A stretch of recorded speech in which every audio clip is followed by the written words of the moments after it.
Welcome back, Sacred Travelers. A wonderful and magical 2026. We are welcoming you to this very first episode in the new year. And as we promised, it's going to be a ritual now that I have Ingrid with me, and we are going to be traversing all the celestial realms with you, bringing down the star wisdom so you know where to travel best, when to travel best, what are the places that are calling for 2026. So welcome, Ingrid. Thank you so much, Julie. Happy New Year. It's going to be an interesting one. Oh my goodness. I haven't even fully digested the past one. So I'm like, oh, give me a break. I know, it literally 2025 felt like a blink. Like it just went like this. It went so fast. Oh. So yeah, I've heard some people say it feels like time is accelerating and time might be accelerating. We don't know. So Definitely feels like it. Absolutely. So before we dive into all the dates, all the constellations and the places, we also have an invite to speak to you because Ingrid will soon be going into one of the major constellations of this year that we already spoke about. And we want to invite you into a separate workshop that we are doing on the 8th of January, 1 p.m. Eastern, 7 p.m. Central European Time. And it's going to be all about the sacred marriage of will and heart. So all about Venus and Mars. And Ingrid, you'll give it away as a taster. And for everybody who wants to go deeper, we're going to put a link in the show notes so you can sign up for that and join us on the 8th of January. yes, should be really, really good. So we have, starting the beginning of the year, a super moon on January 3rd. And it is with the moon, Sirius, and Jupiter. So it's a Cancer moon.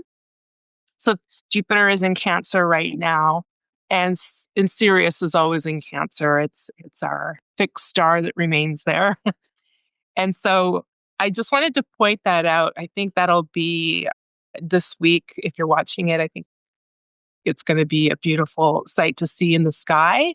And I'm going to talk here a little bit about the asteroids because I do talk about the asteroids when I post new moon and full moon posts on my Substack. I think that they bring like the shades of gray. They tell backstory. They tell the details of what's happening. And usually they're pretty bang on. They show up in the energy of the new moons and full moons and any astrological thing that's happening. So they give us that extra bit of detail in the story. So with this new moon, we have 𝗏𝗍 and 𝗠●os. And 𝗏𝗍 is that it's in Roman mythology, it's Pluto. So 𝗏𝗍 is Pluto. And yeah, is Saturn. So they're pretty heavy duty energies. And they're already there they'll be traveling for a little while in that section of the sky. They are 𝗠●os is Saturn, 𝗏𝗍 is Pluto, pretty heavy duty energy. But there's something that sort of came up while I was researching this that I found very fascinating. And it's been a theme that's come up over and over and over for the last month. And it's that Saturn in mythology and in Roman celebrations was connected to Saturnalia, which is what a lot of at Christmas came from. And it was a time of remembering a golden age. And that golden age was connected to Saturn as the ruler. And what happened in the mythology is Saturn had children. It's exactly the same mythology in Roman and Greek, just different names and slightly different details. But he's overthrown by the Jupiter character, or Zeus. And then Zeus becomes the ruler of the age, and that brings us into a dark age. And so what's really been coming up for me, and I've been doing a lot of work with the turning of the ages, is that this really was a story about us going into the dark age. And I really started to wonder what happens when we come out of the dark age into the light, as we're ascending into the light. Does Saturn become the ruler of a golden age again? He's seen right now as the Grim Reaper kind of energy, or a very dark energy, or very difficult energy. But at one time, he was the ruler of a golden age. And so this energy that's coming up at the super moon, I feel like is kind of connecting us back to this time of what was, and I've heard a lot of people talking about Saturnalia, which I never have in the past, like years gone by. Like this year in particular, people have been talking about this festival. And Saturnalia was this time where you would, maybe if you had a lot, that you would switch roles. You'd be like the ruler, the kings, the people who had wealth. They would switch roles with their servants and give to their servants, and so it was a balancing of things. So I really feel like this moon is all about a balancing of things and pulling us back into a golden age. And a lot of the energy in last year and this coming year, I feel like, is bringing us into a golden age where things we might be reminded of things in the ancient past that, oh yeah, Saturn was once the ruler of a golden age. So what does that look like when we come into a golden age? Do things flip, or do they change? And so that, I feel, is the energy that's really calling us on to reflect on during this super moon. So let me just look at my notes. So one of the things that also came up is connected to this golden age, is that Saturn is the timekeeper. So Mhm. when we're talking about Chronos, who's also Saturn, we're talking about time and the passage of time. And I just talked about how time is speeding up. And like, so the quality of time feels different, and and so that's something to also reflect on at this time.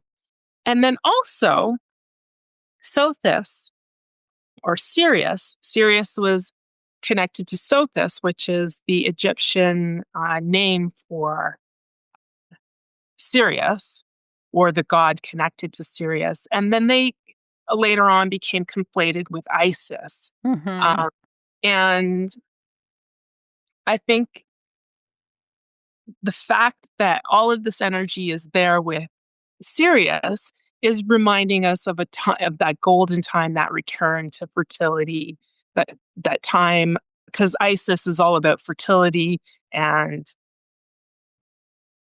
yeah, has like love and fertility. Mhm. Mhm. It also comes to me, because we are like technically still, so the Gregorian calendar has flipped. So we are in 2026, but I know also people are like from a Chinese zodiac are already talking about like the switch from the wood snake to the fire horse, which technically only happens later with the Chinese New Year. However, I feel that within these the last, it is kind of like the last cycle when we follow the lunar year and the lunar cycles to go into this next iteration. And so it's kind of it's very significant in a way that so many of the planets are either like in the underworld or connected to this energy of the underworld. So to me, it really feels like this final completion of the shedding of the skin, and we can leave it in the underworld. We can leave it under ground to really be decomposted by the earth, by Gaia, so we can then rise again. And also, I feel with what you just brought up, the aspect of Isis as the divine feminine and the force of love, bringing back her beloved as Osiris, like back together and again as he was fractaled into these 14 pieces. And that's that rise again, like the rising of the jet pillar in a way. Yeah.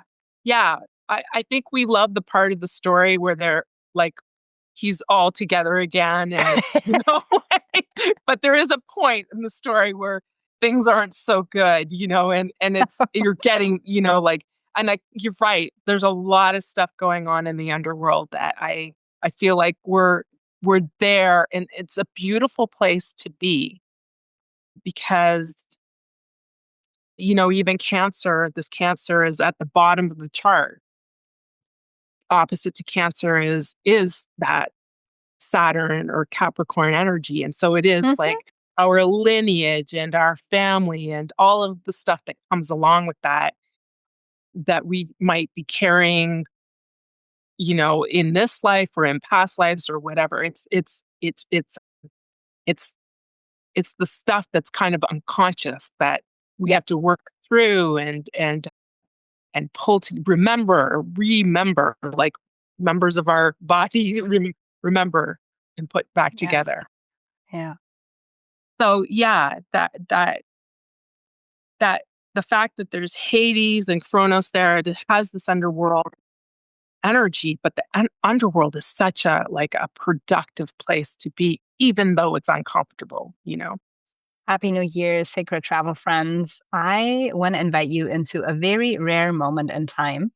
From January 6th to 9th, 2026, so this year, very soon, we are crossing a sacred astrological threshold, a Mars, Venus, and Sun stellium in Capricorn that is really setting the tone for the year to come. It's all about 𝗥ci𝘀𝗁𝗁, heroes, gamos, and a sacred rite of passage, activating your inner union.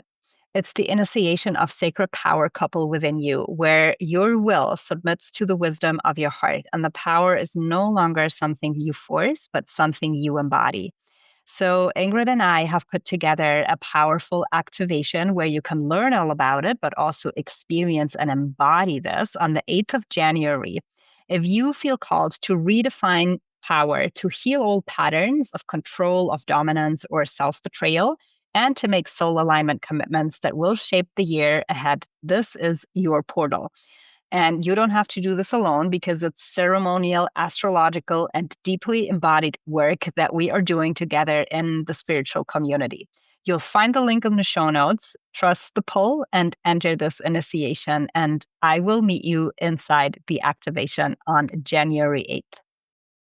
And I think that's why the Egyptians really, celebrated and focused on that, because it's the place where the growth happens. So then on January, this is a really beautiful start to the year. And before I go into the January 6th to 9th stuff, we have been in, last year we had all of the big outer planets going into new signs. We had Saturn going into Aries, Neptune going into Aries, we had Uranus going into Gemini. And so for a moment there in, the middle of the summer, spring, summer, this brand new energy came in. And then they all went back. Every single one of them went back. So starting in the fall, Neptune went back into Pisces, Saturn went back into Pisces, Uranus went back into Taurus. And so that's where we are right now. We're back. And Pisces, astrologically, is like the underworld. It's that part before Aries where you come into birth. So it is again repeating that underworld energy.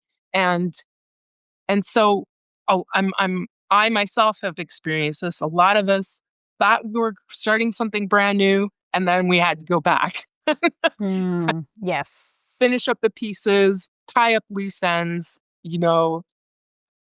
relook at, okay, what is it that I just experienced, or what did I learn, or what do I need to leave behind, and what do I need to carry forward? So as we start the new year, we're still in that energy as well. And very soon, in going into February, everything is going to start to change again and move forward. So I just wanted to say that. But then we get to January, between the 6th and the 9th. And I think the closest aspect is going to be January 8th when we meet and do our activation. We have Venus, Mars with the Sun. So this is a Venus and Mars are starting, both of them are starting a new cycle, because new cycles always start with a conjunction to the Sun. But the Sun is also considered the underworld, because when they go and connect with the Sun, they're going behind the Sun, or they're going into the glare of the Sun at least, and we can't see them anymore. So we can no longer see them. The ancients called that the underworld. Before I learned that, I thought the underworld was like under the earth. And it's actually Yes. behind the Sun. Which very Yeah. often in older depictions, like even if you look at the Tree of Life, like this is how it's divided. Yeah. Yeah. Yeah. So there's Mars, which is the masculine energy, and Venus, which is the feminine energy. And they're in the underworld with the Sun. And the Sun is kind of like our ego. It's our who we are. So our masculine and feminine are coming together.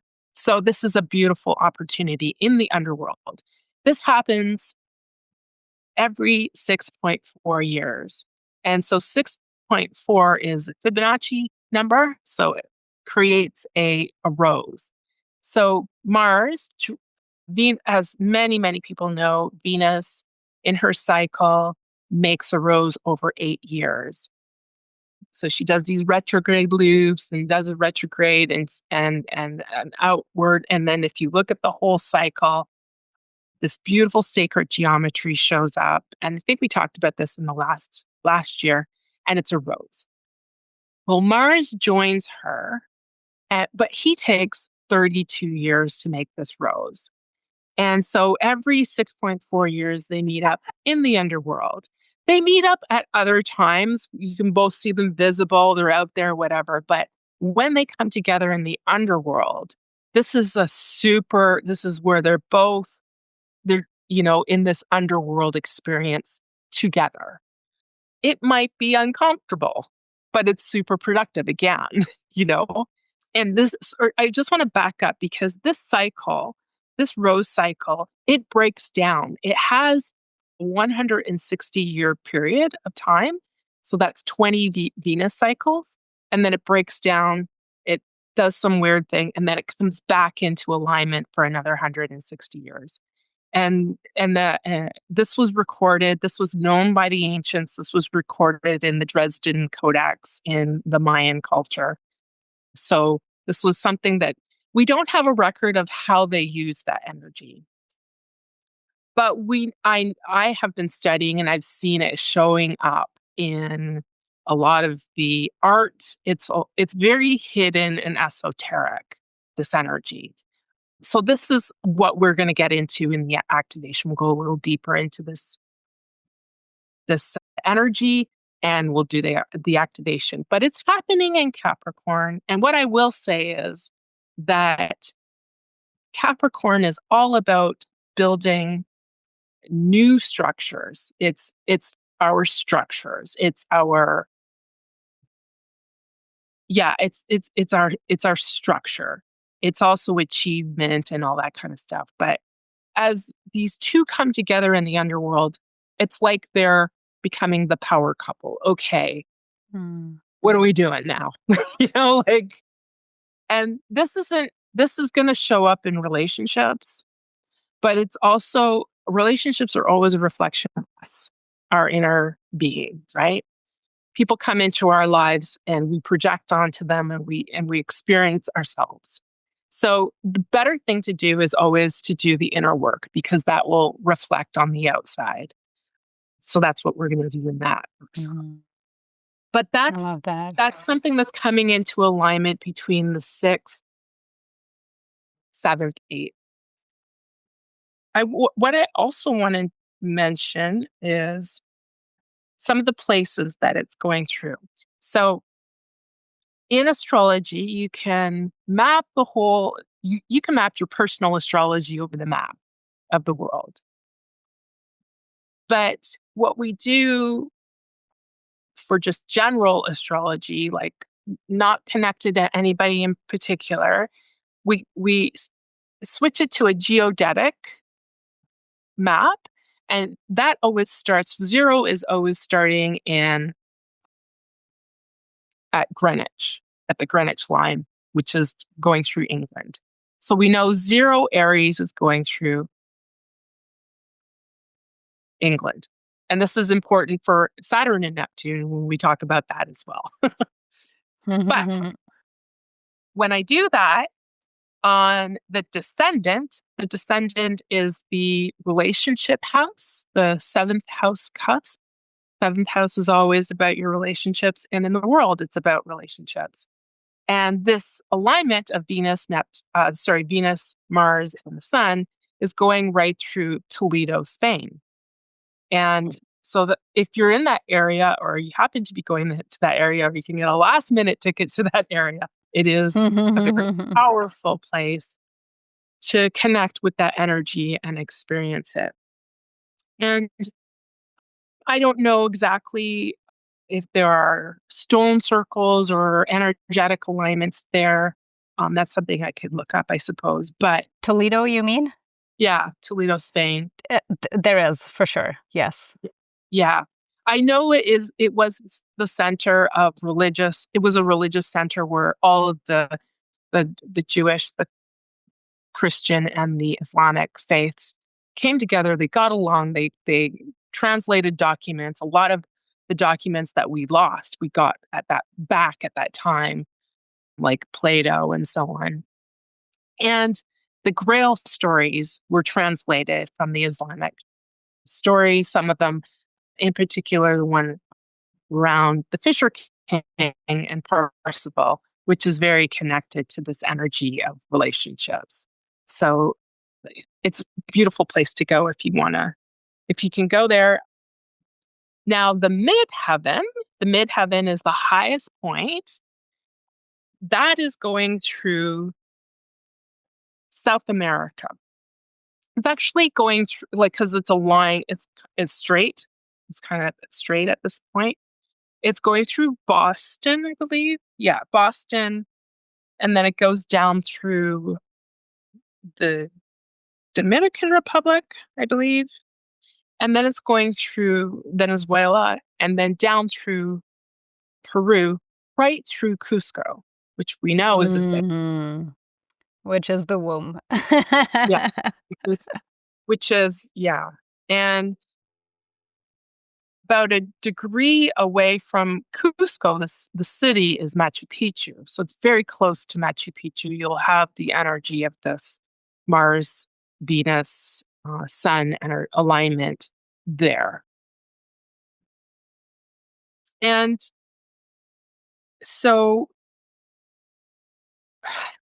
it's interesting because I have always thought that the rulers of our world and the elite use astrology, and Venezuela is a big hot spot right now. Mm. Even if you can't travel to that area, or it feels dangerous or whatever, it's kind of igniting with Russia and the US over oil.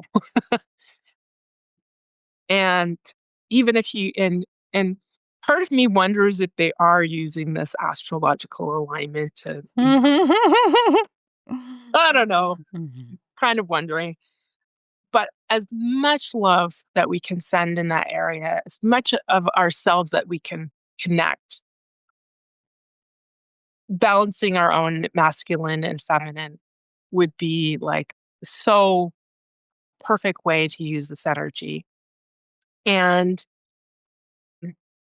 you don't have to travel there personally because you can kind of geolocate your energy to many, many places. And I've been actually doing that for the last couple of years with a group when we work on Washington.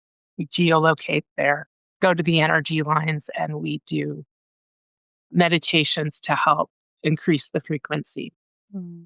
I love that you bring this up because, many who might be listening right now might come more from a perspective of like, oh, how can I use the planets and the constellations and maybe even like the places for my personal expansion, which is totally fine. And at the same time, like I also keep on coming back to, we are the tuning forks of this, force field of love. And we are the tuning forks of the sacred site medicine of Gaia. And so I love that you are more speaking into the aspect of like, how can I, with a group of people or also as an individual, like contribute to the energetic blueprint that's going to be ignited at that point in time, and then also at certain sites specifically, and project my own energy and just like be there and become an amplifier or a shield, like in whatever way that needs to happen. So thank you for also speaking into that collective aspect. Yeah. And remember, the collective is always, again, I often hear people going, oh, I went to the site and I activated it. Well, the biggest thing you can do personally, from my opinion, is to do your own inner work, and that ripples out. And so if you're going to that location, okay, I'm going to sit in Machu Picchu. And if you've been there, maybe you can visualize it. If you haven't, look at pictures, really connect with the energy, and then do your own work, because that's going to ripple out. That's my personal opinion on it. Yeah. But yeah. I really see the as above, so below. The astrology is, we can draw down the energy of the planets wherever we are, but if they're on an alignment, I think we have more of an acceleration of it. I can't prove that in court, but I I I have experienced it myself. So Absolutely. And once again, for those who feel called to join us in the workshop and in the activation on the 8th of January, of course, we are also going to be working with twin temple sites, sacred sites. And we have like now I know that we spoke about Egypt and Abu Simbel, and it's also already been mentioned in here, but I feel that there might be something else who's coming in. So just stay tuned. yeah. Yeah, I feel like, I think it's a very powerful, this Mars, Venus, Sun, I think is very powerful energy. And I really believe you don't hear a lot of astrologers talk about it because it's very unknown. But I believe it was hidden like in the mystery schools in Egypt. And Why do you think that was? I think it's the powerful alignment. Okay. I even think that it's connected to sex magic. So, Oh, you can use yes. so you can use the planets as planetary magic, basically the alchemy, the magic, all connect. So alchemy would just be, using the plants and rocks, crystals. Every time you're using plants or rocks or crystals and you're choosing something that aligns with a planet, that's a little bit of magic, or we call it alchemy. and then and then and then when you're connecting with the stars, and there's particular stars that are more known for magic, you're drawing down that energy, and so this masculine feminine coming together, it's the Merkaba. It's that, and very connected to sex magic. In fact, I went and looked at past the last alignment, which was in 2019. It was in Leo. And wouldn't you know, that's when Epstein died in prison. Mm. And nobody knows what happened, but we know that he was kind of using I believe he was using sex magic in his whatever he was doing. Yeah. Yeah. And That it's makes a really lot of interesting sense. too. Right now, we have all this release of Epstein files, and like I don't really know why they decided to do it on Christmas Eve and Christmas Day, but I think there would have been better times, but they did. So, and again, we have the same energy of, and so, uh, like the energy is neutral. You can go positive, you can go in a higher consciousness with it, or you can go in a darker consciousness with it. It's how you use it. Yeah, definitely. It also just reminds me, I think it was the first conversation that we had, about the back then, I was only aware about the Venus pentagram in the landscape of southern France and the Cathars, and I know that you're going to be talking about this today as well. And so it was actually you as the first person pointing out to me that it's two pentagrams. So there is a Mars pentagram overlay as well. And I don't think that this is common knowledge. So there is a lot about the Venus pentagram, but as you say, I feel the combination of the two of them, which amplifies the power couple even more, there seems to be, or seem to be, some layers that were not so known, and it's coming more to the forefront right now. Yeah. Yeah. Well, you need the masculine for the sacred marriage. Oh, So, absolutely. and the Absolutely. Venus Venus is only really about our beauty, our values, our like the you know y- she is also connected to magic and stuff like that. But you need the masculine to come together with the feminine. And that other pentagram is the masculine coming together with the feminine. And so the story, I'll probably go into this mythology a little bit more in our workshop, but there is mythology that speaks to this, going back into Sumerian times and so on. So let's keep going because we're only at January.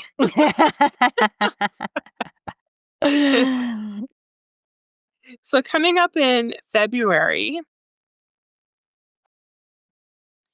what I wanted to do in for this year was talk a little bit about, because I think there's going to be some very challenging energy in the year, but I wanted to talk about energies or astrology that is connected to good times to travel. And that's always when Venus and Jupiter come together in a conjunction or a trine or a sextile. So Jupiter is like expansion and Venus is beauty and love. And when they come together, I've traveled during this kind of an alignment, and it's just fun. It's like you have so much, you like it's such a good, or if you go to energy lines that are connected to your Jupiter or Venus, it's just like, I love this. You have a good time, you know? So, so I thought, okay, when are we having these nice alignments in the year? So the first one is on February 22nd, and Jupiter is going to be in Cancer. It's in Cancer right now, and it's going to trine Venus in Pisces. So this is a water trine. Both of them are in water signs. And so it's very emotional and spiritual, and I because Jupiter is in Cancer, I see this being traveling during this time to be like connect. If you travel during this time, if you connect it to places connected to your lineage, home, family, a family vacation, um, one where you're maybe searching for your heritage or a part of your heritage, Hmm. are always really nice ways to use that energy. And then the Pisces energy just brings in that spiritual element. Pisces is where Venus is exalted. It's the highest expression of Venus. You know, let's see where else. Oh, and for this time, if you look in the night sky, you'll see Jupiter. It's a big bright thing, and then you'll see over kind of to the side is Sirius, and Sirius kind of blinks. If you watch it for a while, it blinks. It looks like it's going red and then purple and then blue and then white, and it's really pretty. So because they're both in Cancer, for this whole time when Jupiter is in Cancer, you'll see them close together, and they are lending their energy to each other. They're co-present. Um, Also, I mentioned because uh, they're still traveling with Hades and Kronos. Mm-hmm. And one of the things that happened when Kronos was taken over, he was thrown into the underworld. He was thrown into Tartaria. Tartary. Anyways, it's connected to Tartaria in a lot of ways. And so another nice way might be to explore that theme, like old cathedrals with Tartarian or what we think might have been Tartarian technology, sound, vibration, resonance, that kind of thing. You might have to explain just briefly what the word Tartarian signifies or where it comes from and what it stands for. I'm not sure if the audience is familiar with that. So Tartary. It's again, I keep tripping over the word, but Kronos was sent into Tartary. It's supposed to be the far reaches of the underworld. This is so the people of the Dan. So there's 12 tribes of Israel, and the, we only know of two. So there's 10 lost tribes, and one of them is the Dan, and they think that the Dan are connected to the Tars. They say it right. Well, there's this whole conspiracy theory around it. I don't know all the details of it, but they they believe that they are the ones who had the technology, and they are the ones who it's definitely in the records. They are the ones that were involved in building the cathedrals. They worked with the Knights Templar to build these beautiful cathedrals and so on. That is recorded. But the Tartars, they're connected to the end.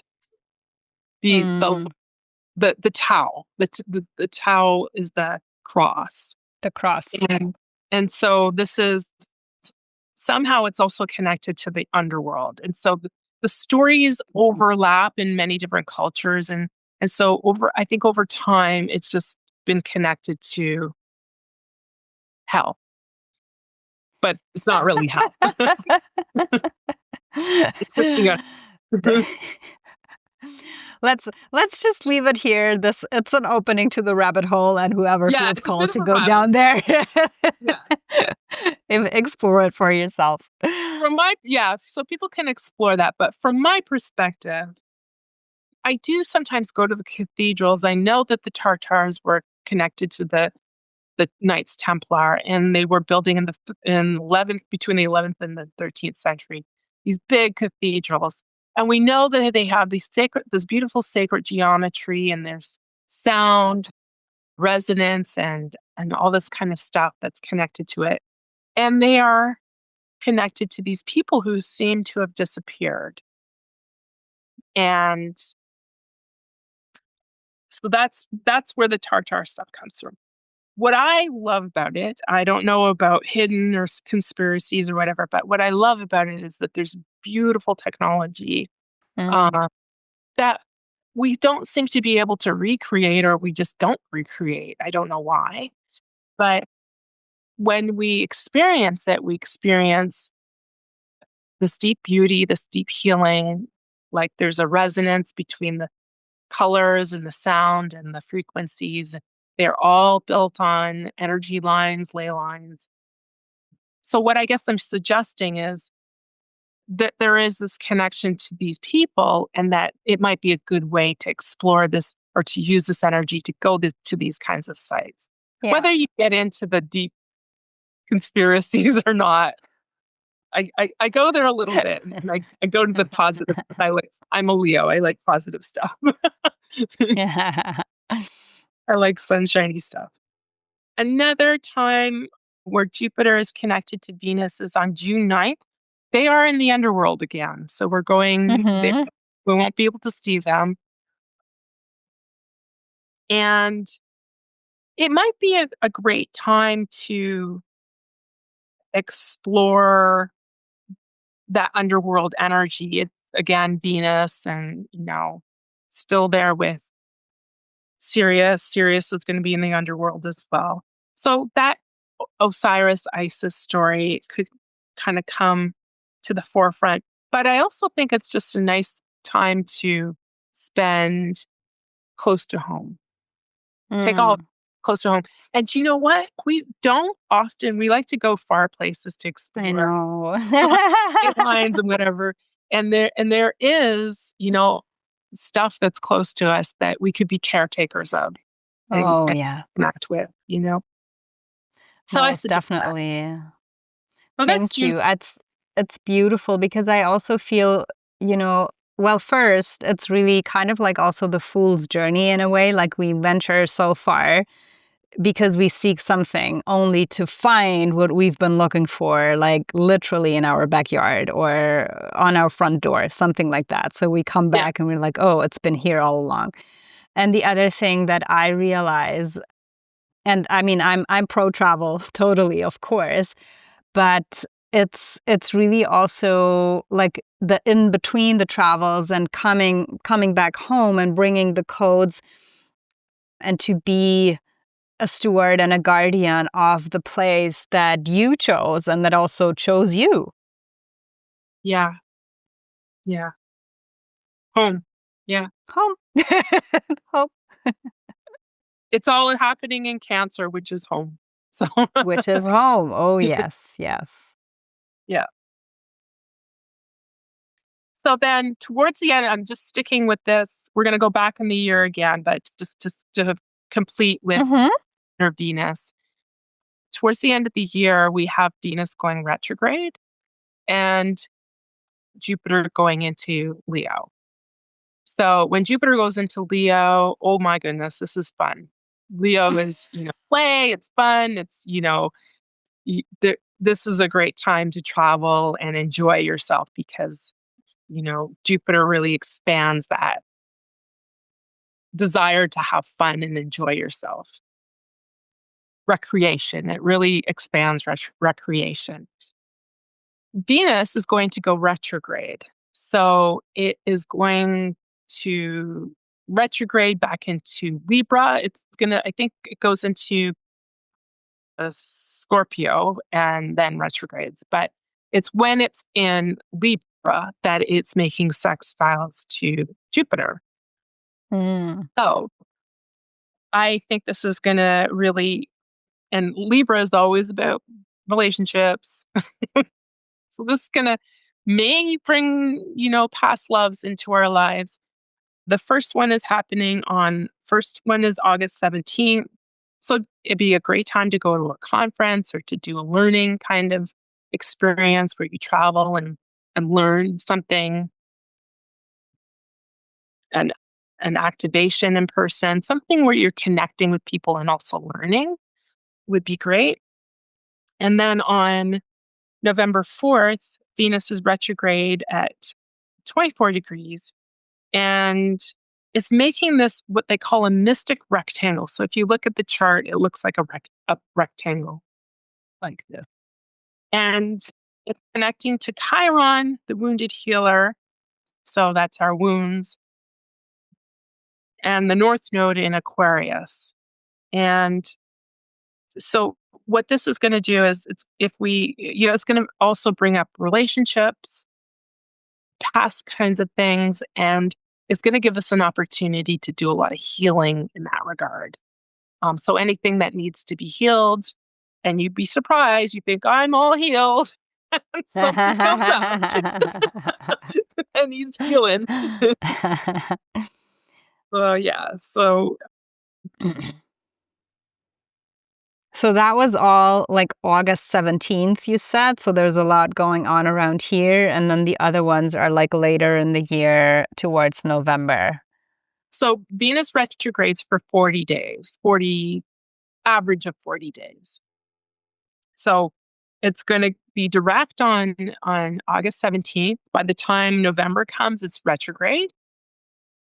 And then November 28th, it's going to be direct again, and it's going to make another sextile. And again, this is going to be nice. Like, this would be a really great time to take a holiday with your partner, go, romantic kind of thing. With Nice. fun and romance. Yeah. So let's go to, and you'll hear during the year, Mercury is going to retrograde in the water signs. Mm-hmm. So you'll hear every time Mercury retrogrades, oh, don't travel, don't this, don't that. I think it's really a time to revisit, review. And if you happen to travel for those reasons, it's perfectly fine. And I think it's just a time where you plan, cross your T's and dot your I's. Like, you just pay more. So I don't like the doom and gloom kind of astrology. Don't do this, don't do that. I never ever think that. But if you know it's going to rain, you take an umbrella, basically. So if you know it's going to be a little troublesome, then you make more plans and use the energy properly. So that's also happening. So I want to talk about solar eclipses. Any questions before I go forward? If you guys who are listening and watching to this have questions, then shoot them to us either in the comments or in a DM on Instagram or email, and we'll make sure to answer it. Sounds good. Yeah, go ahead. Please continue. Solar eclipses. So these are also times where they say, oh, don't travel, don't do that, don't do this, that. Again, I don't like to be doom and gloom about something. If you feel the need to do something, you just do it. Don't make big decisions, that kind of thing. But if you're saying, I can't travel because it's an eclipse, then we're living in fear. We're generating that energy. So I think they're just really something to pay attention to. So the eclipses will be moving into Leo and Aquarius this year. And the first eclipse is going to be February 17th at 28 degrees of Aquarius, right on my ascendant. So the interesting thing is that Uranus is in the last degrees of Taurus, and it's squaring that degree. Mm-hmm. So it can bring up very surprising situations, like out of the blue. Uranus is the planet of surprises. It's gonna be really hard to predict. It's also the ruler of Aquarius, so it's something is just gonna intense, be new and intense, basically. Surprise, so you can expect surprises, upheavals, like lots of. It could be really positive, or it could be, whoa, what's going on here? mm-hmm. things that I think is really interesting is that the asteroid Atlantis, it's conjunct within like 5 degrees, but usually with asteroids, you only look at an asteroid that's within a 1 or 2 degrees. But this asteroid is also parallel, which means if you look in the sky, they look like they're sitting right beside each other. Mm. You won't be able to see Atlantis without maybe some really good technology telescope. But Atlantis is there. So this brings in the Atlantean energy. Mm-hmm. And this also brings me back to this turning of the ages, because one of the things they say is that we're at the opposite time to Atlantis. So Mm-hmm. this is the mirror time to Atlantis. So what we might see are themes of Atlantean themes reemerging, maybe things to be discarded, maybe things to be healed. You know, I, I think it was a technologically advanced age. So some of the technology, especially linked to crystals and that energy and so on, could reemerge. So I'd be looking out for that kind of stuff. Be very interesting. That is interesting. I have not heard this perspective before, but now that you bring it up, I feel it makes so much more sense. So thank you. I don't have to add anything to that now, but I feel that I do want to sit with this and yeah, meditate on it, because I feel that there is a lot that we can see in that sacred mirror of opposites, specifically, with like all of these water themes and Aquarius and the water bearer as a bringer of new consciousness in a much more elevated cycle. And also as we speak about all this technology that, from my perspective, has been there already in Atlantis, but then also bringing in your the polarity of like, oh, do I choose the light or do I choose the shadow? Yeah, So there's a lot of overlays here. So I love that you brought that in. Thank you. yeah. So, a lot of people talk about, oh, we're going into the age of Aquarius and it's technology and it's AI and it's this and that. And you kind of bring up something that I want to like just highlight, because we already do have a lot of technology within us. We Mm-hmm. have, and in the earth, we have the energy lines. So what's in the cup? The cup, it's a cup bearer. It's this guy, he's holding a big jug of water that he's pouring out. A lot of people think it's a water sign. Because of that, it's an air sign, but he's pouring out Yes. this. Yes. What's in the jug? What's in the jug? Well, I think it's the energy. And if you look at if you go into the churches and look at the 12 disciples, one of them is always holding, I think it's John, he's holding a cup. And sometimes you'll see a little dragon out of the cup or a snake. That's the energy. So I think Aquarius is that cup is what's in the cup is really the energy, the energetic forces. The ley is speaking to the ley lines, is speaking to the energy that's in water. Not until recently did I know that you could light a light bulb with salt water. So it's like that kind of thing. So we already have this like natural technology that's there. And yeah, some of the stuff that comes up about Aquarius seems artificial, but there's this really beautiful natural reemergence of technology that's there. And yeah, so I think some of that's going to come up with the eclipse. So now we've got Neptune moving back into Aries. We've got Saturn moving back into Aries, and then they're going to conjunct. And the day they're conjuncting is the 20th, or I didn't write it down. I believe it's the 20th. Of August. No, of February. Oh, okay. Okay.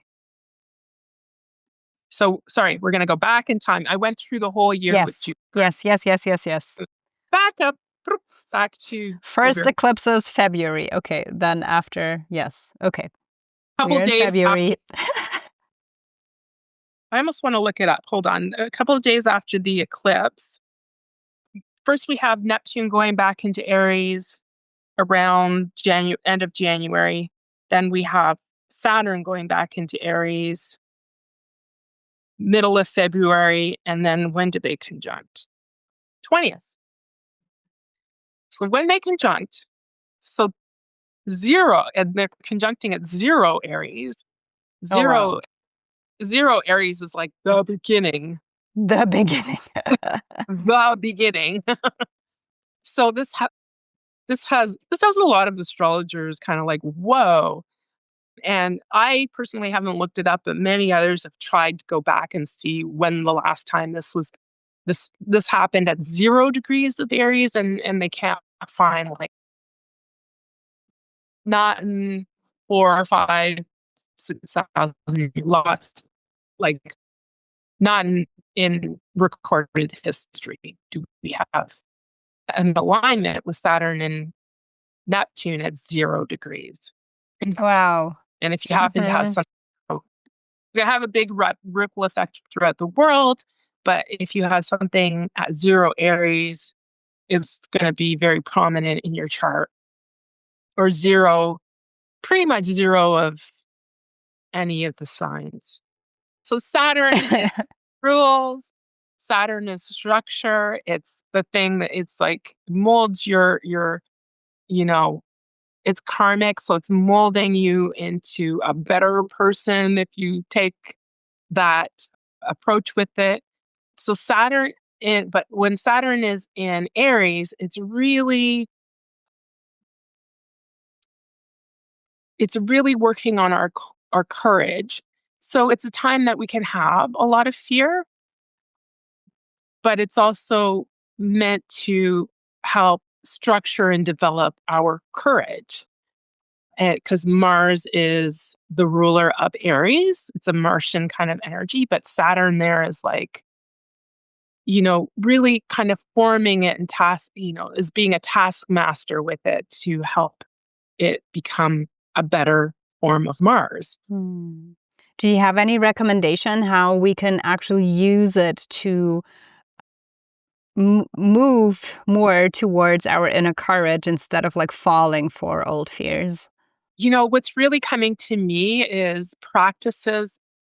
I don't know what it's called, but a friend of mine was taking it. She's doing a practice with Tai Chi, martial arts, any of the martial arts, like where you're learning structure and development. And so this is a Tai Chi where you use a sword and you learn how to use the sword, but it's a very spiritual practice. So that's also what we want to bring into it, because Saturn isn't just there in Aries, but it's conjunct Neptune in Aries, and Neptune brings in that spiritual element and also connected to war. So or connected to Martian energy. So this can bring up, the last time I went back and I looked at a similar configuration to that, Saturn and Neptune have been in Aries many times, but a particular one that stood out to me was during the Albigensian Crusades. So this is crusades that happened. The Catholic Church decided that they didn't want the Cathars. The Cathars were a threat. Now, the Cathars were the ones who had that masculine and feminine kind of balance within the religion, within a form of Christianity that had this balance. And they went after them in France, in particular.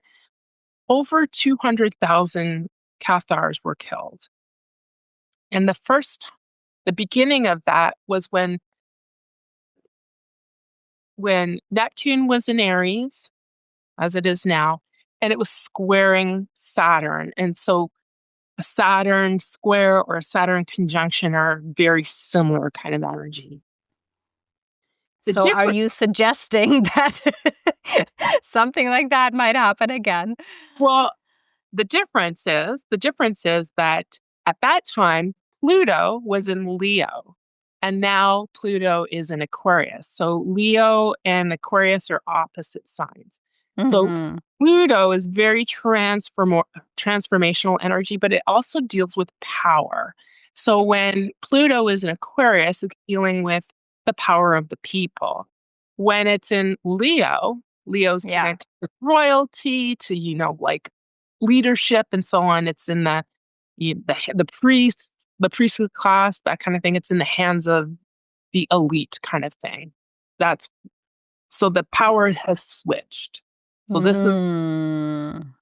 that doesn't mean that there won't be challenges, because often people don't like to give up power, do they? So Yes. so this is coming back to the Saturnian energy. When we're challenged, where do we go? Do we go into a place of fear? Do we find the courage within ourselves and stand up for what we believe?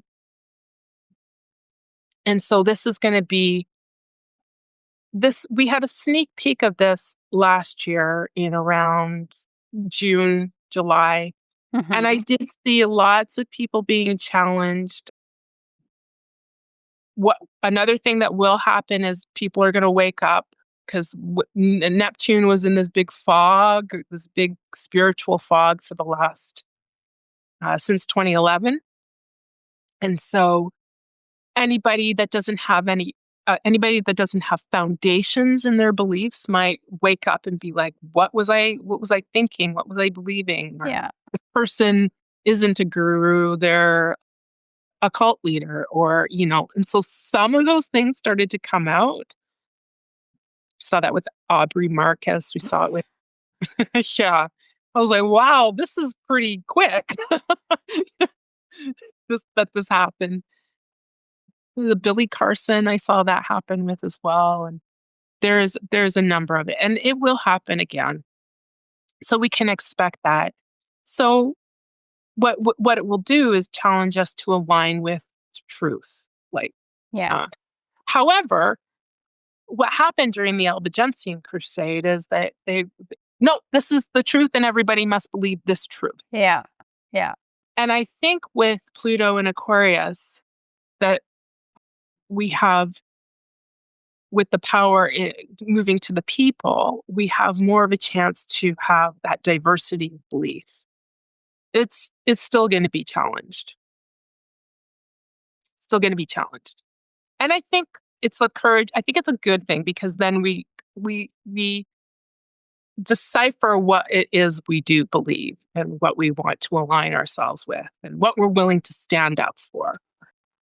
I like maybe I'm connecting too many dots here right now, but I feel what I have been seeing in that sacred balance dance of the inner union and the Merkaba is also that there is a lot of in the waking up or in the expansion of the divine masculine consciousness, there is a lot that comes to the surface where it's kind of like the last the last fight of the black and white thinking, Yeah, whereas there are so many shades of gray in between. And what you are saying, I feel that many of these pieces of the puzzle have been coming up already, and so it might even be like or feel like a culmination within yeah, this constellation. yeah, However, it's ultimately really like feeling into these different facets and layers of truth, and also being able to expand and broaden our own capacity to hold what we might as the dark and the light, what we might feel as the coexisting, contradicting truths. yeah, yeah. So I can't remember who it was that said, and I'm going to brutalize this, but the idea is being able to hold your own and entertain another person's reality, Oh, um, yay. and truth and whatever. So you can step into both. Oh, I can't remember the quote, but it's the idea of being able to hold your own truth and because a lot of times we this is the truth and I can't hear your truth because it's threatening my truth. And so the sign of I think they say the sign of intelligence or the evolved person, maybe I'll look it up and put it in the comments, the correct quote, is the ability to hold both perspectives. Yeah. Yeah. Which is powerful. Yeah. Yeah, really is. That Saturn, Neptune I mentioned earlier, geolocationally is going right through England. So England might be a very hot spot for this kind of energy. Aries is the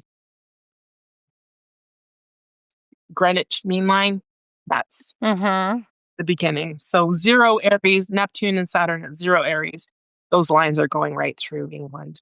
Maybe that's why I got pulled there. I'm not sure. I'll go. Like the archetype is the sacred warrior, or the peaceful warrior. That's the that makes a lot of sense. Yeah, this energy. So it's like standing for the truth and the peace and love and light. But what I think we haven't experienced, we felt the love, light, in Pisces, that love, light, this very cosmic experience has been there, but we haven't had to stand for it. And that Martian energy is coming in now. And it's like, okay, how does the, warrior, the energy within me, the drive within me, stand up for what I believe is true for me? So that's the energy. The challenge is not to make anybody else wrong. The good, like I said, the good thing is that Pluto is in Aquarius, so at least we won't have the church, hopefully, going on a crusade. Yeah. Although maybe they try, I'm not sure, but so I'll just talk about Uranus. Uranus is going back into Gemini on April 26th. So this is going to Uranus is revolutionary. It's going to revolutionize everything Gemini related. Our thinking, communication, information, transportation, everything. I really wonder if we'll see flying cars. I have dreamt about getting in my own flying car and flying to Egypt. Well, how about not activating our own Merkabahs? or that we could do that, because you're right, that is a form of transportation. That it is. That's ancient technology again. Back to the ancient technology. So we might see that as well, ancient technology. Okay, so mark April 26th in your calendars. I think we're going to become more conscious of energy. Again, Uranus and Gemini, the energy lines, stone circles, ley lines. I think they're just going to become more commonplace if you're aware to it. You might go one way, which would be right into AI. AI is also going to be a thing with the Uranus and Gemini. I think it's going to be a challenge to, stay present in the world with that.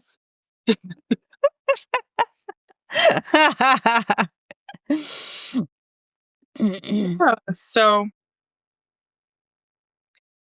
a very big energy shift that's taking us into a brand new world, and spiritually, communication wise, this year is going to be that. It's going to be a very big shift. We saw a sneak preview of it last last June, July, when all the energies were in there. And we're going to fully go into, because they're not going to retrograde back anything. They're fully going that by April, everything's in new energy. We're in brand new energy for the next good while. Saturn only stays in a sign for 2.5 years, but Uranus stays in a sign for 7 years, and Neptune has various cycles because of its orbit, but Neptune was in Pisces since 2011. So we have, I think, 19-year period ahead of us of Neptune in Aries. Wow. It's a long time.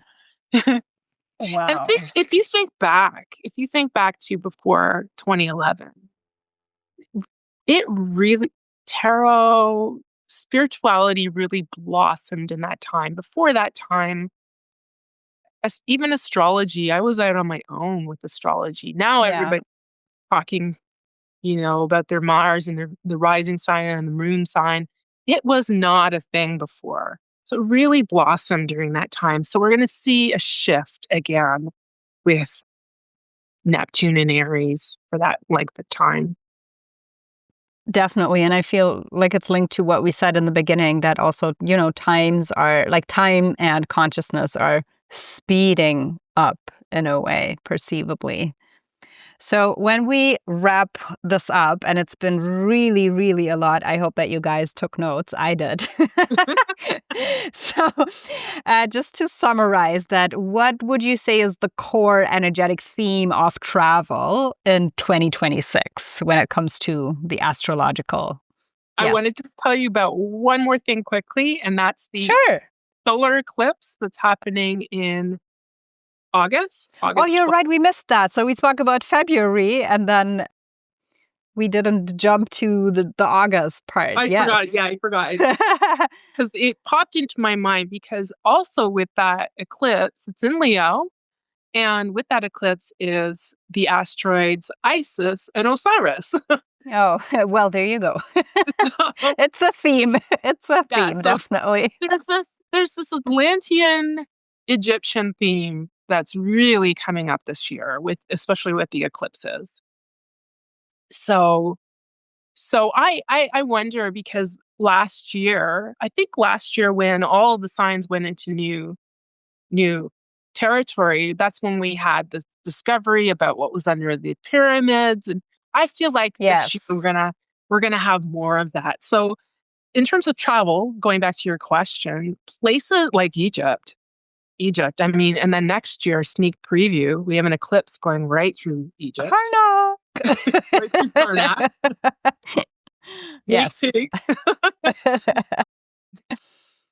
Yeah. This year also that eclipse that's happening in August is going right through Spain, right through some really cool places like Ibiza. I'm going to hopefully be there in my camper van with a group of people under the stars. Um, You're talking about the 26th or the 27 one? no, the August 12th one will be going right through 26. Okay. Yes. in So this 2026. year. Yeah, Yes. we'll Yes. be Okay. going right through Spain, some really cool places like, oh, right.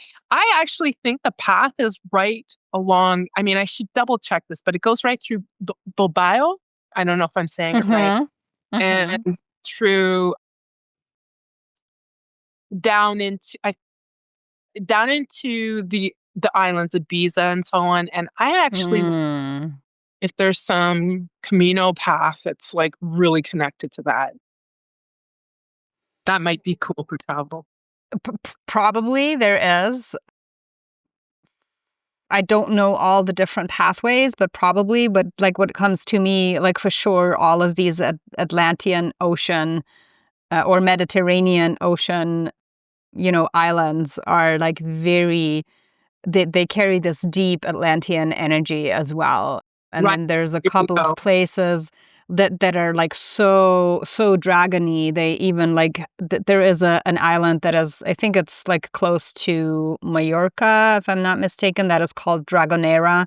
So there is a lot of like this ancient primordial Tartarian energy codings being activated. Yeah. Yeah.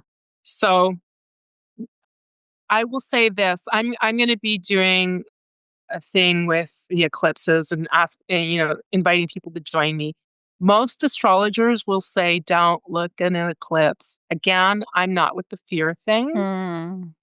I think the best thing to do is to listen to yourself. And if it feels right to do it, you do it. And if not, do it. Yeah. But I watched an eclipse in Niagara Falls when it went through the United States a couple years ago, and it was right on my moon, and it was a magical experience. Yeah. So, Wow. So, okay, that so was that. all I'm saying is I'm an astrologer and I'm encouraging it if it You are feels encouraging it. if it But feels I right. think it goes back to, that truth thing, like let it run through your own system. And if it's your truth, then go for it. And if not, then just, drop it. So Yeah. what do you feel, like what kind of traveler does 2026 activate in us? How would you describe that travel archetype? That travel archetype is again the sacred warrior. Anything Mm-hmm. that connected to like the Camino, the Knights Templar, any sort of like Camino path. Those Pilgrimage. Camino paths were paths where you had to walk and have courage, and they're a very Martian kind of energy. If you've ever done the Camino, you will know. Yeah, dig deep. At some points, I've done it, Yeah. and so that I think there's going to be some chaos in the world, some reset in the world because we're talking Aries, zero energy. And I know people have been like talking about, oh, there's going to be a reset for years. This is the year because it actually has the reset energy astrologically. And so that can bring up fear for some people. But I say feel the fear and do it anyways, like the you do it, you It'll know. only boost the I often have courage. my parents are always like, "Why are you going there?" Because they're so worried. I know. And I know this one. Like, why would you even do this? and and it's just there's something inside of me that needs to go there, and I'm not Yeah. gonna let fear take over. And so, like with that Aries energy, with Saturn going into Aries and Neptune going into Aries, that's the archetype, the peaceful warrior, the sacred warrior. But like it really does take courage. It's going to take some courage, and there's some deep growth that can come from that, I believe. So that's really the archetype. Beautiful. I will definitely look up some more, pilgrimage paths and have some. I feel inspired by that to make a couple of episodes about pilgrimage paths to Yeah. pick up that archetype. Yeah, well, because I'm talking about Spain because that's the one I did, but there's plenty of pilgrimage paths in all parts of the world. And yeah. Yeah. There's one thing that I would be interested on your perspective, also because it actually affects me personally. How, what's your take on like relocation in 2026? Is it more like really, is it favored? And is it really relocationing, or are we moving more towards some kind of like temporary movement? What's your perspective on that one? Yeah, so one of the things with Neptune going into Aries, I think I think there's going to be a lot of like things are going to dissolve. We're going to see shifts in the world in terms of like borders and stuff like that. But locations, if you I did think that this past year with Jupiter in Cancer, there would be a lot of people moving, and I think they have. Lots of people have left this place, went to a new place. People, Jupiter kind of brings out that looking for home kind of feel, and Jupiter is in Cancer until July, I believe. So we're still in that energy for the first part of the year, and I think if you're wanting to move, a really good thing to do is to do a locational chart, see how the energies are going to play out, what it brings, wherever you're thinking about what it brings out. It gets challenging when you're in a relationship because then you have to find a place where it's good for both of you. So it's really funny. I had a client was like great for one person, terrible for the other, every single place. Ooh. Like, we're gonna find a place. But if you're relocating to avoid or out of fear, I wouldn't recommend that because everywhere in the world is going to be experiencing that energy, the Saturn and Aries. If you're relocating because you feel called to a place and it has like, a next logical step for you and you want to know if that place is, long term going to be good or if what it's going to bring out in you, go for it and then do like an astrolocation or astrocartography reading on it. Yeah. Cool. Thank you. Yeah. All right. Any final notes? Well, all the best for 2026. Gonna be it's gonna be an interesting and good one. It's gonna be totally different, which is good. You know what's so funny? I don't know why this is, but when like in my mind, I'm already in 2027, like all the time. And it's like as if we are in 2026 now and we're moving into 2027. Yeah. So going to be excited how my like actual 2026 is going to look like, or if I am already like mentally crossing it out. I don't know what this is about. Yeah. Well, I think there's a temptation because I feel it too. I just want to move forward. But this little piece of time between like now and the beginning of February is completion time, like I said at the end. So make sure you complete things because you don't want to leave, when I go on vacation, I do my bed up and I clean the house. I don't want anything left, you know? And that's what you want to do. You want to clean it up and then move into the new energy. And I'm with you. I think 2026 is going to go like this and we're going to be in 2027. So I love the closing note as the like you want to complete things that don't feel complete yet. So this feels like an important message. yeah. And I'll just go back to one more thing to the Mars Venus Sun conjunction that we're in. And it's in Capricorn. This is really again something that's kind of building structure. We use it, and I really invite anybody to join us. Going to create some structure for what we're coming into. So Capricorn is always building that foundation, the structure, and so on. So there's a couple of opportunities to set things up, to complete things, and then move into the new energy. I love that. Yeah. Well, Ingrid, as always, it's been a real treat and a pleasure. And thank you, everybody who stayed with us until the very end. It's a lot of information. I bet you want to just listen to this in fractals and pieces and take notes and come back to it. And if you have any questions or you want to have your personal reading, of course, then please reach out to Ingrid. And she's going to give you more information. And for those who feel called to join us with the Sacred Marriage activation, the Merkaba of the will and the heart, on the 8th of January, we're going to be putting the link in the show notes. I feel it's going to be a really powerful time traversing different sacred sites who hold that union template as well. Thank you. Thank you for coming. Thank you for inviting me. Always a pleasure. Thanks, everybody, for tuning in and listening. I hope that you took some notes. It's been a lot. So, we wish you an amazing start into this new year, 2026.